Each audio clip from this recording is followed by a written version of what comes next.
अस्सलामुअलैकुम। तो कैसे हैं आप सब लोग? होंगे हमेशा की तरह मज़े से। तो मैं आपको वेलकम करती हूँ अपने चैनल पर भी और अपने किचन में भी। आज हमारे किचन में बन रहा है बीफ यखनी पुलाव। तो ये बनाते तो सभी हैं और हमेशा से बनाते हैं और सब कहते भी हैं कि मज़े का होता है, लेकिन हमारे चावल टूट जाते हैं। बीफ पुलाव कैसे बनता है, इसको रेस्टोरेंट स्टाइल में कैसे बनाएंगे, इसमें टेस्ट कैसे आएगा और जायका कैसे आएगा, वो मैं आप लोगों से शेयर करूंगी और इसकी ट्रिक्स भी बताऊंगी। तो मेरी वीडियो में बने रहिएगा। तो आते हैं इसको बनाने के तरीके की तरफ कि इसके अंदर जायका चावलों में कैसे आएगा, चावल रूखे ना लगे और सादे भी ना लगे। तो इंग्रेडिएंट्स नोट कर लें। हमें चाहिए आधा कप प्याली दही की और तली हुई प्याज, और ये है वो खड़े मसाले जो हम यखनी में डालेंगे। छोटी बड़ी इलायची, सौंफ, ज़ीरा, नमक, मिर्च, दालचीनी, तेज़पात। ये है हमारे पिसे हुए मसाले, कुटा हुआ धनिया, लहसुन, अदरक, नमक, मिर्च, काली मिर्च पिसी हुई। ये तमाम मसाले लेकर हम गोश्त में खड़े मसालों के साथ इसको बॉईल करेंगे। गोश्त हमेशा आप इस बात का ध्यान रखें कि चर्बी वाला हो, तभी उसके अंदर यखनी के अंदर जायका आएगा। इसके अंदर खड़े मसाले डालें, आधा कप पानी ले लें, आधा जग पानी ले लें और उसको अपने हिसाब से आप कुकर में डालकर कवर कर दें। कुकर को कवर करने के बाद हम लहसुन अदरक को पीस लेते हैं, इसको धो लेते हैं और धोने के बाद जग में पीस लेते हैं।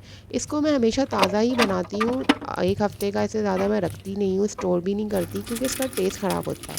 पानी डालने की बजाय आप इसको अगर ऑयल में पीसें तो ये ज़्यादा दिन स्टे करता है। इसको रखने का भी एक ख़ास रेसिपी वो भी शेयर करूँगी। शीशे के जार के अंदर इसको रखते हैं और इसके ऊपर एक पॉलीथीन की थैली लगा लें।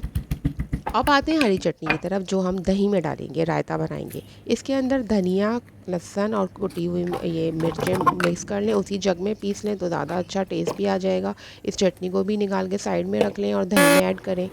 आप देखें यखनी बन चुकी है। इसका गोश्त आप देख लें, अगर गला हुआ है, ज़रा सी भी कसर रह जाए तो मज़ा नहीं आता, इसलिए इसको अच्छी तरह से गला हुआ चेक कर लें।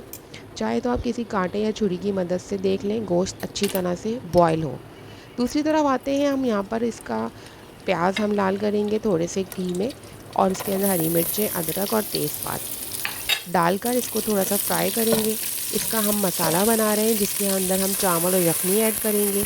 टमाटर डालने के बाद थोड़ी देर इसको सॉफ्ट करें टमाटरों को। ये वो टिकियाँ हैं जो मैंने स्टोर की हुई हैं, आपसे मैं शेयर करूँगी इसकी ट्रिक की।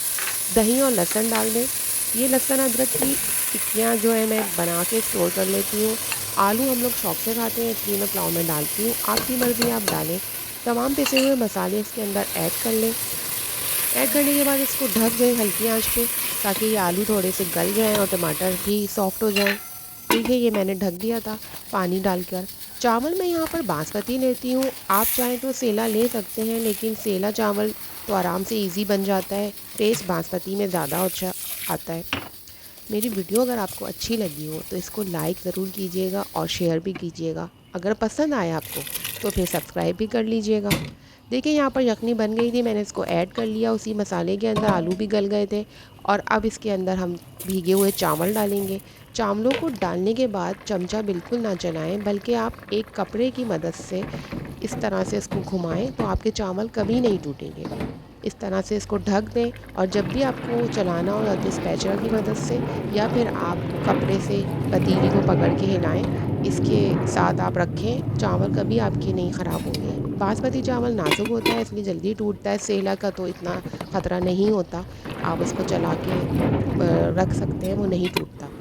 ये देखें किस तरह से एक एक चावल मेरा खिला खिला बना था, और इसमें जायका भी बहुत आया था, क्योंकि मैंने पिसे हुए मसालों के अंदर चिकन पाउडर, लहसुन अदरक का पाउडर भी ऐड किया था और पिसी हुई काली मिर्चें भी डाली थी।